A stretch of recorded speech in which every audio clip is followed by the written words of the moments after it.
The RuneScape map is split into chunks. I will restrict myself to unlocking one chunk at a time, only moving on when I've completed all of the content in my current chunks.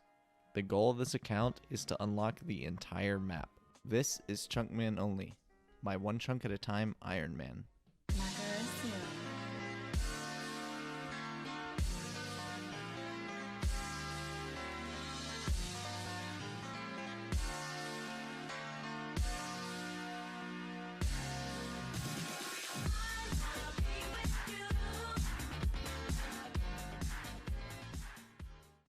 We left off last episode training our agility up to 70 for the Alcarid Palace shortcut, and making our long-term plans for getting to the Motherlode mine.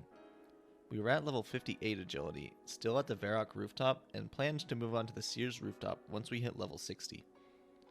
Thankfully, Zeros pointed out to me in the comments of last episode that the Alcarid Palace shortcut is actually locked behind the Desert Achievement Diary, which means I don't even need to grind for it after all. I did, however, still have to grind for level 60 agility to access the Sears Village rooftop course. So I finished up level 60 agility and did a lap around the Sears Village course. Now it was time to decide where to go next. As always, there were some chunks I could unlock without really encountering much of a grind, so I unlocked them. First was the chunk with McGruber's Woods. This chunk doesn't contain any new content for me at all. There's an entrance here to the Temple of Ikoff dungeon here, but there's a locked door in the way, which requires a key obtained during the quest, so this wouldn't be an issue. The next chunk was the one west of McGruber's Woods. There were two things in this chunk that I needed to do. First, I had Galahad make me a cup of tea for the Achievement Diary task. Then I started the Dwarf Cannon quest, and got as far as I could. In the beginning of the quest, you're asked to repair 6 broken fence posts. The chunk I unlocked contained 3 of the 6, so I was able to repair those, but couldn't go any further with the quest. The next chunk was the one north of McGruber's Woods. Here, the only thing I had to do was plant a jute seed in the hops patch here. I was thankful that this was much easier than what I had to do last time jutes were part of a chunk requirement. Next was the chunk east of this, the one with the Sinclair Mansion. Here, the only thing I had to do was complete the murder mystery quest. So I figured out that David Sinclair committed the murder and was done with the chunk. Next was the chunk north of the mansion. Nothing at all to do in this chunk, so it was time to move on. I then went to the northern coast of Brimhaven. This chunk had no new content for me, so I then unlocked the chunk west of this one. Here, there were 2 things for me to do. I mined a gold ore and crossed the rope swing to the Moss Giant Island for the Achievement Diary requirements. If you remember from the previous episodes, obtaining law runes and cosmic runes has been a bit of a struggle for me. I've had to kill dark wizards for rare drops, and more recently the elemental monsters in the Elemental Workshop dungeon. These drop law runes 1 at a time and still rarely.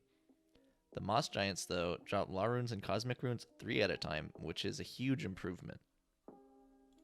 Because of this, I decided to do a few trips of killing Moss Giants to stack up some runes. I ended up getting to 47 strength on the Giants, and got about 15 more law runes, as well as 1 drop of 3 cosmics. While killing them, I managed to get an exam random to push me to level 11 Hunter.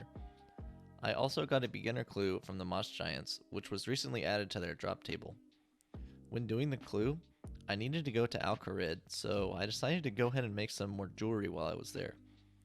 I was able to complete the clue, but I'd rather not talk about the reward. Next, I decided to go to Musa Point, the chunk to the west of the eastern docks of Karamja. Here, there were 3 things I needed to do. I needed to fish something from the northern docks and pick 5 bananas for the Achievement Diary, and I needed to do the Pirate's Treasure quest as much as I could. As it turns out, I could nearly complete the quest. I could do everything for the quest except the final part, actually digging up the treasure. Basically, the same thing that happened to me for the Shield of Arav quest. I could do the whole quest, but couldn't get the reward. A bit frustrating, but no big deal.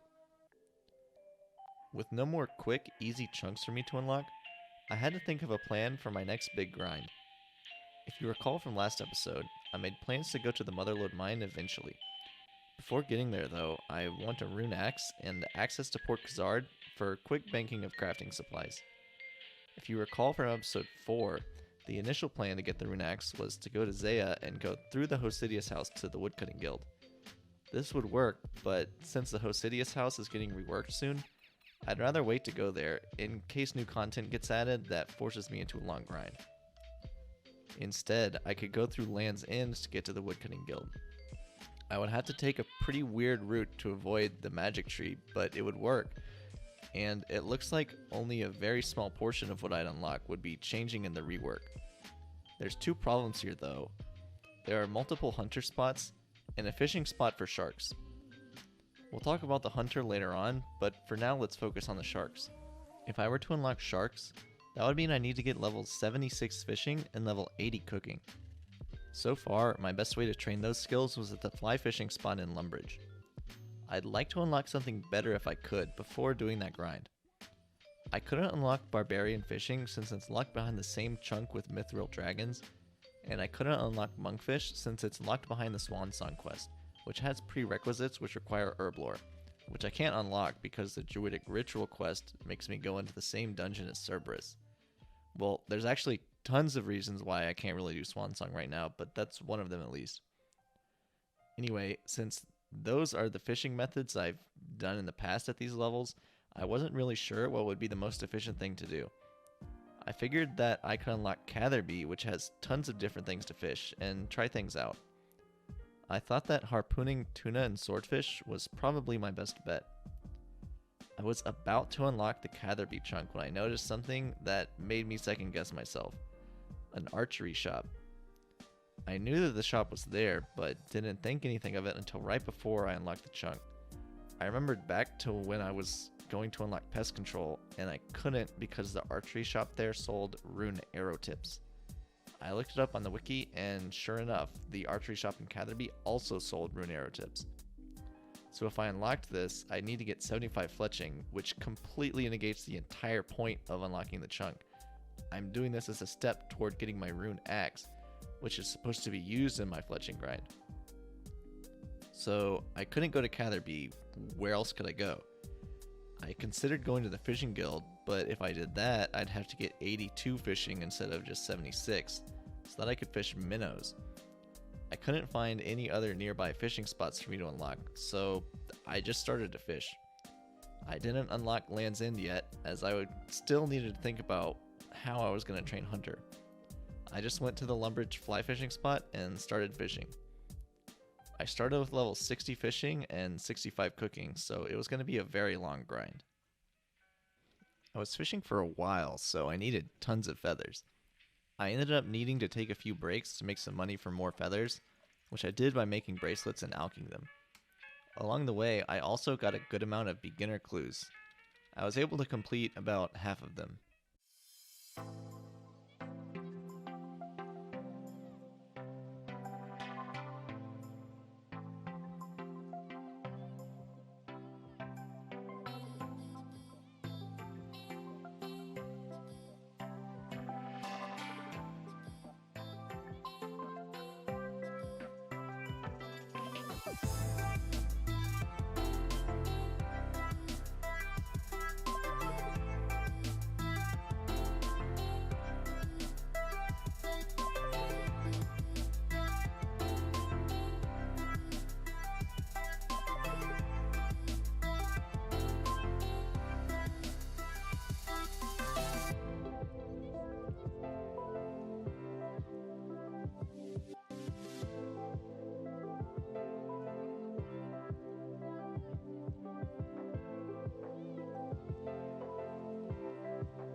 And that's where the progress for this episode ends.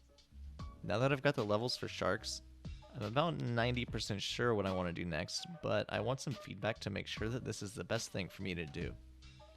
Remember the hunter spots on Land's End that I didn't think about until after I got the levels for sharks? They're important in determining what I want to do next. If you look at the path I plan to take to get to the Woodcutting Guild, you'll notice I go into the chunk with Chinchampas and Ruby Harvests. I don't have the 15 hunter required to catch the Ruby Harvests yet, which means I wouldn't actually have to grind for them yet. But if I went one chunk east as well, there are copper longtails which I can catch. Remember, I want to prioritize unlocking decent training methods for each skill, and unlocking Chinchampas would be great. The problem here is that there's a huge gap between training methods. Catching copper longtails or ruby harvests until level 53 hunter would be terrible. If I do this, I'd want to first unlock a better way to train my hunter in between these levels. At first, the only thing close by I noticed is the orange salamanders, 2 chunks in the desert east of the Shantae Pass chunk. I actually have no idea what is in the dungeon I would unlock though, and the in-game map doesn't link to the dungeon, so if anybody could tell me what's there, that would be great. Even if I unlocked the orange salamanders, that's still level 15 to 47 with a terrible training method. Looking in the close by chunks to me, there doesn't seem to be any way around this though. That is, until I figured something out that I think I'll be able to do. I believe I have a potential path to the Piscatoris hunter area. This would unlock a ton of things for me to hunt. I could even unlock falconry and grind a 69 hunter, and unlock my first weight reducing equipment with a spottier cape. The one problem with this path is that I would unlock the fishing guild, which means I'd need to get 82 fishing to fish minnows. This won't really be a big issue, but there might be something in the fishing guild that is better XP per hour than fly fishing, and I just wish I had thought of this sooner. I could have fished there instead of spending so many hours at the Lumbridge fly fishing spot. That being said, the fly fishing spot still might be my best XP per hour, I'm not sure. I can't seem to find any information about it online. Maybe I'm just not looking in the right places. If anybody knows, please let me know. Otherwise, I'll be testing out different methods myself if I end up doing this. As always, there's usually something I'm missing. Some feedback that will change my plans, so if you have anything to tell me about my plan or a better way to do this, let me know. I'd really appreciate it. The path to Piscatoris is really long, and there's definitely something there that I haven't considered yet. Before the video is over, considering it's almost Mother's Day, I'd like to give a shout out to all of the moms watching my videos. Anyway, thanks so much for watching. If you enjoyed the video, please give it a like and subscribe to my channel.